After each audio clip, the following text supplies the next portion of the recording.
آیا میدونستی با پاسپورت ایرانی میتونی بدون دردسر ویزا به چند تا کشور خوشگل خاص سفر کنی؟ توی این ویدیو قراره با هم بریم سراغ 5 تا از کشورهایی که به هیچ وجه نباید از دست بدی. کشورهایی که یا اصلا ویزا نمیخوان یا نهایتش یه ویزای الکترونیک کوچولو لازم دارن. این کشورها پر از مناظر طبیعی ناب، فرهنگ‌های خاص و جاهای تاریخی فوق‌العاده‌ای هستن که هر کدوم یه داستان متفاوت برات دارن. پس اگه دنبال یه سفر خاص و فراموش نشدنی هستی، اینجاها منتظرته. جالبتر اینه که این کشورها میتونن یه جایگزین عالی برای تایلند باشن، مخصوصا برای پسرای ماجراجو و جوانای ایرانی که همیشه دنبال یه مقصد جدید و هیجان انگیز میگردن. پس اگه میخوای بدونی کدوم کشورها هستن که میتونی با خیال راحت بدون ویزا بهشون سفر کنی، تا آخر این ویدیو با ما همراه باش.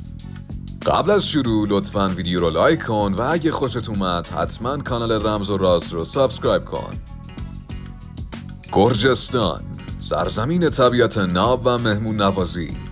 گرجستان یکی از اون کشورهاییه که به راحتی میتونی با پاسپورت ایرانی واردش بشی و یه سفر خاص و متفاوت تجربه کنی. طبیعت گرجستان واقعا زیباست، از کوه‌ها و جنگل‌های سرسبز گرفته تا دریاچه‌های دیدنی و شهرهای تاریخی که پر از جذابیتن. این کشور به خاطر مهمون نوازی مردمش معروفه و در هر گوشه‌ای میتونی با افرادی مهربون مواجه بشی که با آغوش باز ازت استقبال میکنن. پایتخت این کشور تفلیس با خیابون‌های سنگفرش و معماری قدیمیش یکی از زیباترین پایتخت‌های دنیاست. همچنین از دیدنی‌های منحصر به فرد گرجستان میشه به ورجیا اشاره کرد، یه شهر غاری تاریخی با 6000 اتاق که در دل کوه ساخته شده و قدمتش به قرن 12 میلادی برمیگرده. ایرانی‌ها میتونن تا 45 روز بدون ویزا به گرجستان سفر کنن و از این همه زیبایی لذت ببرن. ارمنستان، نزدیک، ارزون و پر از ماجراجویی. ارمنستان همسایه کوچولوی دوست داشتنی ماست که هنوز خیلی از دیدن زیبایی‌های اون غافلن. این کشور به دلیل فاصله کم و هزینه‌های پایین سفر یه مقصد عالی برای گردشگران ایرانی به حساب میاد. جالب اینه که ارمنستان هم از جمله کشورهاییه که میتونی بدون ویزا تا 90 روز توش بمونی. پایتخت این کشور ایروان پر از زندگی و حس و حال اروپاییه. خیابون‌های شلوغ، کافه‌های دنج و ساختمان‌های تاریخی باعث میشن ایروان یکی از جذاب‌ترین پایتخت‌های منطقه باشه.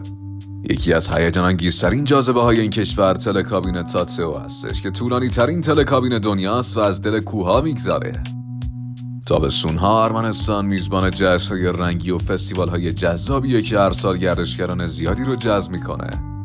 یکی از این جشن‌ها جشن آب در ایروانه که حسابی میتونه سرگرم کننده و متفاوت باشه. ایرانی‌ها میتونن تا 90 روز بدون ویزا در ارمنستان بمونن و از جاذبه‌های خاصش لذت ببرن. تاجیکستان، مقصدی خاص برای اهل دل. تاجیکستان شاید برای خیلی ها کشور ناشناخته‌ای باشه، اما اگه اهل طبیعت گردی یا ماجراجویی هستی، این کشور یه بهشت واقعی برات میشه. تاجیکستان از کوههای بلند، دره‌های سبز و دریاچه‌های زلال پر شده که هر کدوم جذابیت‌های خودشون رو دارن. اینجا هنوز دست نخورده و بکر مونده و برای کسایی که دنبال تجربه‌های طبیعی و آرامش بخش هستن، یه مقصد عالی به حساب میاد. اگرم اهل عکاسی باشی، اینجا یه فرصت عالی برای گرفتن تصاویر منحصر به فرد از مناظر طبیعی و آثار تاریخی بکره. هزینه‌های سفر به تاجیکستان هم بسیار مغروم به صرفه است، بنابراین میتونی با بودجه کم هم یه سفر عالی داشته باشی. ایرانی‌ها میتونن تا 30 روز بدون ویزا در تاجیکستان بمونن و از این طبیعت بکر و دست نخورده لذت ببرن. مالزی، بهشت استوایی پر از رنگ و هیجان. مالزی یه مقصد استوایی شگفت‌انگیز با طبیعتی زیبا و سواحل آرامش بخش و جنگل‌های قدیمی است که هر کسی رو مجذوب خودش میکنه. از تامانگارا، یکی از قدیمی‌ترین جنگل‌های بارانی دنیا، تا سواحل جزیره تیومان و مراکز خرید کوالالامپور، مالزی برای هر سلیقه‌ای چیزی برای ارائه داره. این کشور همچنین میزبان فستیوال‌ها و بازارهای متنوعیه که میتونه تجربه بی‌نظیر از فرهنگ مالایی، چینی و هندی به گردشگران بده. برای افرادی که دنبال یه سفر به صرفه با تجربه‌های جدید هستن، مالزی گزینه عالیه. ایرانی‌ها میتونن تا 14 روز بدون ویزا توی مالزی بمونن و از جاذبه‌های استوایی اونجا لذت ببرن. عمان، گنج پنهان خلیج فارس. عمان، کشوری عربی با طبیعتی خاص و فرهنگی منحصر به فرد، یکی از جذابترین مقاصد برای سفر به خلیج فارس به حساب میاد.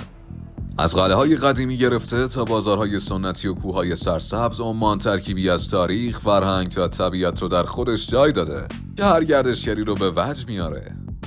یکی از ویژگی‌های منحصر به فرد عمان کشتی‌های بادبانی سنتی عربی که در سواحل این کشور مشاهده میشن. اگه دنبال یه تجربه متفاوت و خاص در دل خلیج فارس هستی، عمان میتونه انتخاب خوبی باشه. مردمان عمان به مهمان نوازیشون شهرت دارن و این کشور هم از نظر امنیت و هم از نظر زیبایی‌های طبیعی یکی از بهترین های منطقه به حساب میاد. ایرانی ها میتونن تا 14 روز بدون ویزا در عمان بمونن و از فرهنگ و طبیعت خاصش لذت ببرن. اگه این ویدیو برات مفید بود لطفاً لایک کن و اگه دوست داشتی کانالمون رو سابسکرایب کن. به نظر دیگه چه کشورهایی هستن که بدون ویزا میشه با پاسپورت ایرانی بهشون سفر کرد؟ حتما توی کامنت ها برامون بنویس.